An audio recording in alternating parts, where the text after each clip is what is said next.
I could say a lot more. It's very, I love the Olympics. The athletics accomplishments are wonderful. I love the stories under it. The stories of a young gymnast whose mother wasn't capable of raising her and her sister, and so the grandmother took over. And she's an Olympic champion today. It's not all wonderful. Wars sometimes break out. Brazil and Colombia went at it yesterday on the football field. But there's professional athletes in there, you know. And then, it's not so good if your spouse is competing for an opposite team, opposing country, and you are also competing, but you're wearing both clothing from both countries. You can get yourself into hot water. Twitter was alive with nasty stuff after our Canadian gal won the bronze and her American husband was cheering her on. Gotta love the Olympics. But the stories of inspiration, the stories of the heroes behind the athletes. Andre Degrassi said that his hero, the inspiration behind him, is his mom. And it's on and goes. Great stories, wonderful stories. I read this week another little story about a family that was raising their children and the family in the Jewish faith that the father was a part of. And he was a plastic surgeon specializing in pediatrics, and their little son was sent off to the Jewish play school, nursery school, on occasions throughout the week. And there the teacher began to talk one day about the great heroes of their faith, the Moseses and the Samsons and the Joshuas and the Esthers and Daniel and so on and on. They began to talk all about them, and the teacher compared these heroes to the superheroes of today. They're like Superman or Superwoman. And then she went on to say that even today, we know some superheroes in our own lives, and she made reference to this little lad's father, who spent his days repairing children who had been hurt and damaged, and giving them back their images and their looks, and getting them all fixed up again. At the end of the day, when it was time to go home, the little fellow came up to the teacher, and he was quite concerned, and he tugged on her shirt, and she looked down, and he looked up at her and said, "Teacher, my daddy can't fly."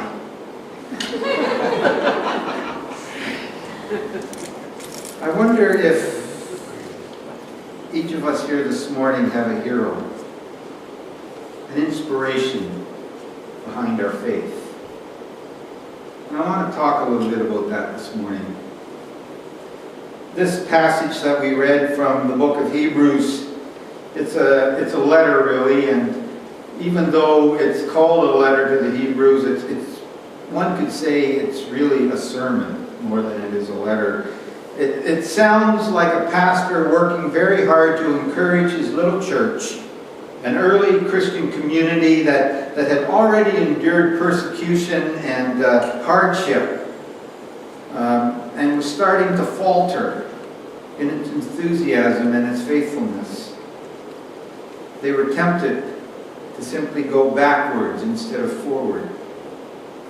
And so the writer or preacher, some think it's Paul, of this text wanted to exhort them, encourage them to keep on keeping on, and to draw inspiration from the great heroes of their faith. The most important thing the author tells us is to keep our eyes on Jesus. After all, he has already traveled the road before us. like a pioneer of faith who blazed a trail for us, and he's reached the goal we're aiming for, a far better country that we all hope for. Keep our eyes fixed on Jesus. Seated at the right hand of God is what the preacher preaches. The root of our faith is the assurance of God's purposes that will unfold right before our eyes and unfold in our very lives. God, the preacher says, will surely and ultimately reign in heaven and on earth, and that reign which we long for and we pray for each time that we offer the Lord's Prayer will surely come. But in the meantime, along the way, in the midst of the journey, there's going to be some difficult times.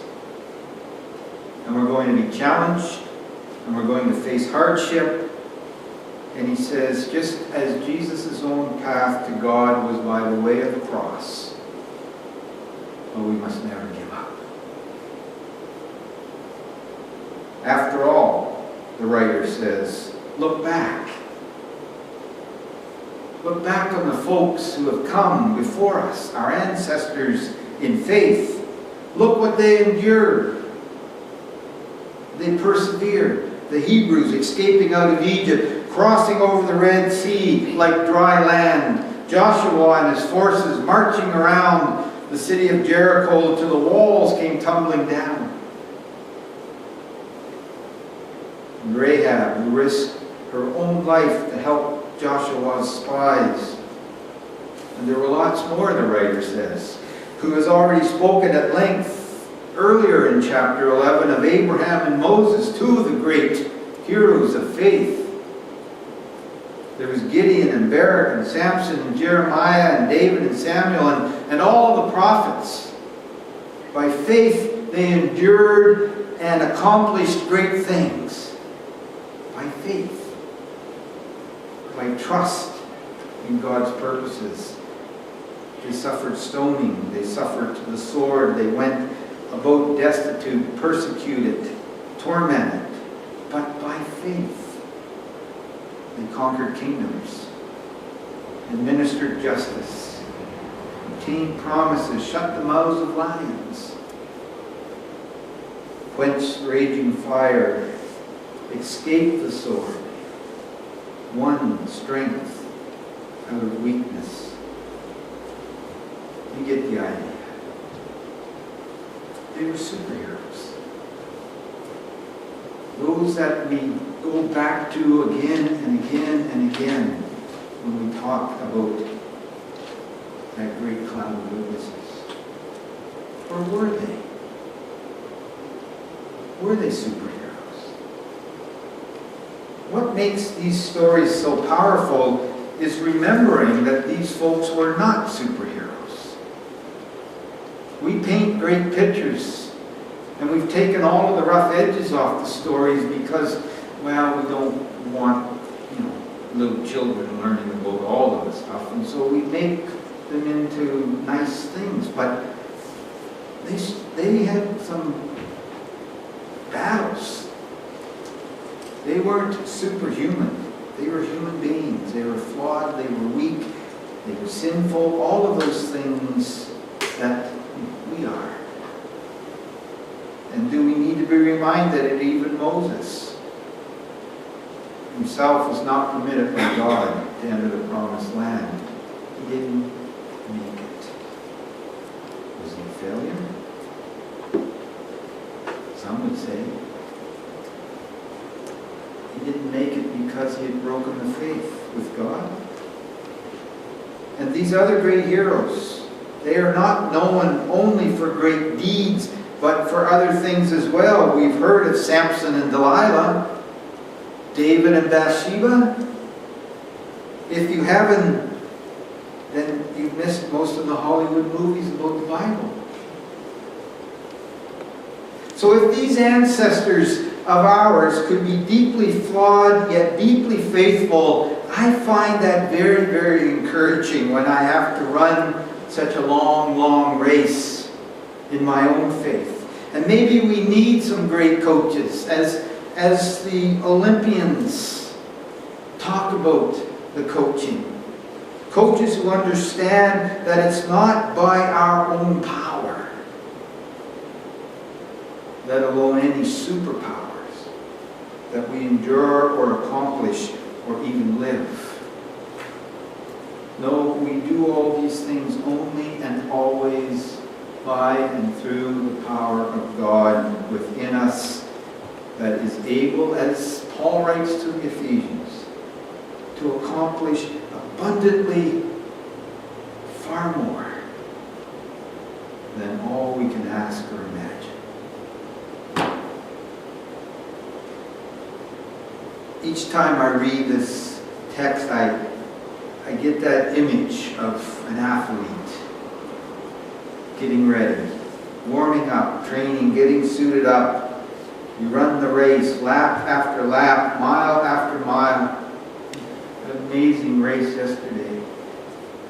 The winner fell down. He was at the back of the pack. He fell down. 10,000 meter race. He fell down. People running over top of him. He got up and won. That ultimate goal. Far better country, however that will look, that we long for. We can picture that we're not all alone in this effort. Many have gone before us that we can draw strength from. We don't run this race in vain. We don't run it alone.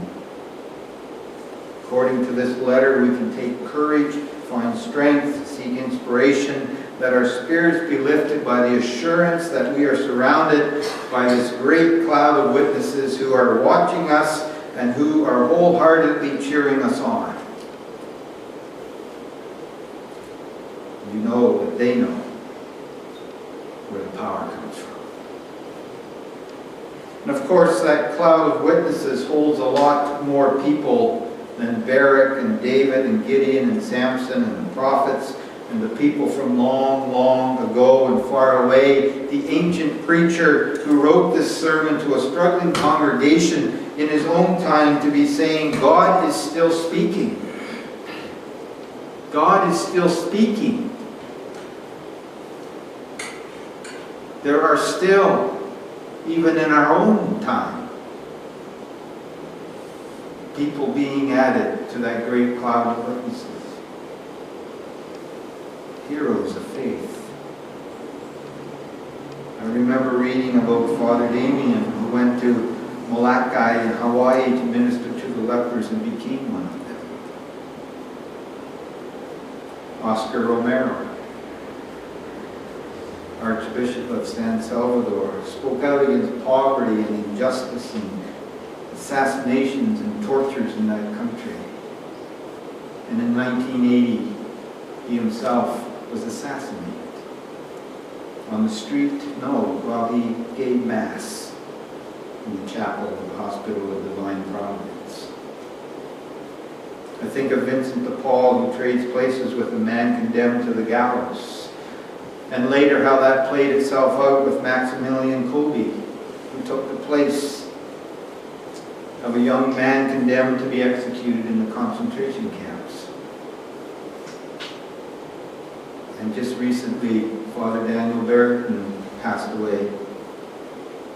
A big voice in the 70s in the peace movement. You read his life and you read some of the things by which he carried himself and you think, that's a hero of the faith. You go with God, not by fear. And I can't speak on this text without speaking about St. Francis of Assisi.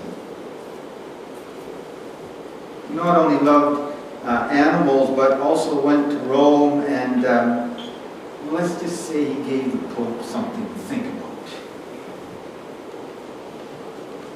It kind of is the job, I suppose, of saints or prophets, telling the powerful where things have gone wrong. But his life story, he was in a place of power and he gave it all away to take the power of God and to carry forth the message of the gospel. Francis was instrumental in the beginning of the renewal of the church after the corruption of the High Middle Ages.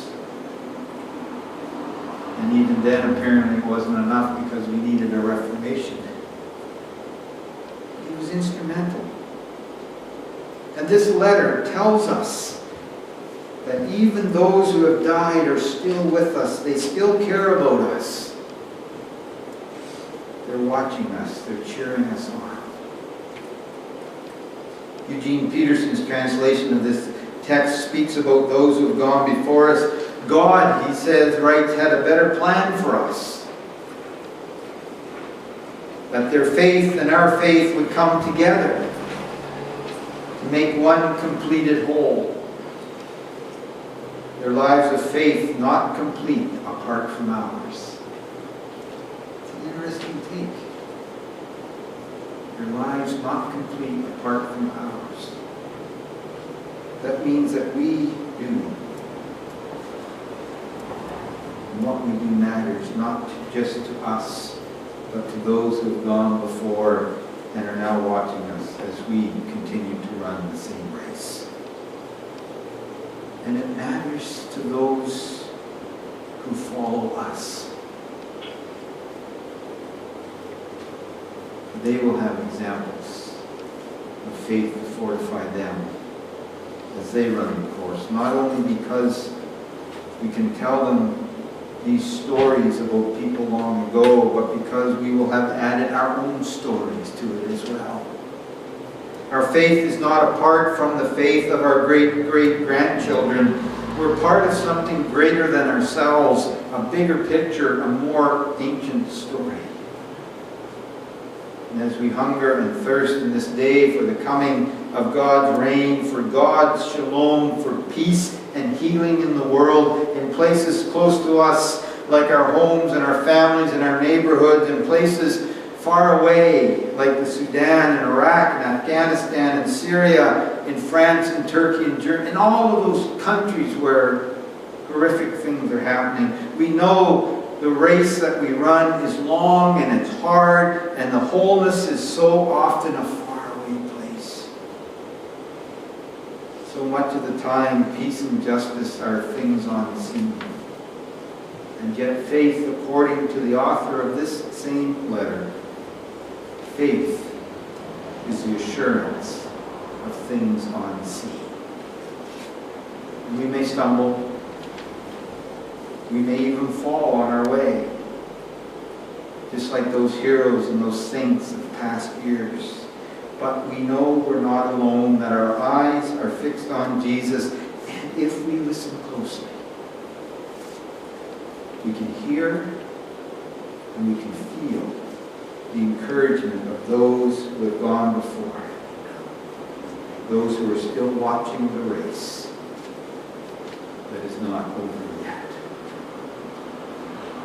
So this is my challenge this morning for us. To go out into that big wide world that we spend our lives living in. This week, next week, the following week. And look for examples of faith. Look for examples of faith. Collectively, we are going to be exposed to more and different kinds of people than each of us will be by ourselves. So I send us forth, looking for the faithful people and deeds that you see and experience, and then bring what you find back to us. We actually heard a couple of stories this morning. You can email them to me. But this is what I want us to do on Labor Day weekend, September the 4th. I want us to share our findings. with one another. Share what you've discovered. You don't need to give names, but share the experiences. Give names if you want. But be attuned to the works of faith that are happening all around us. And there's no great example and no lesser example when it comes to faith. Faith is faith.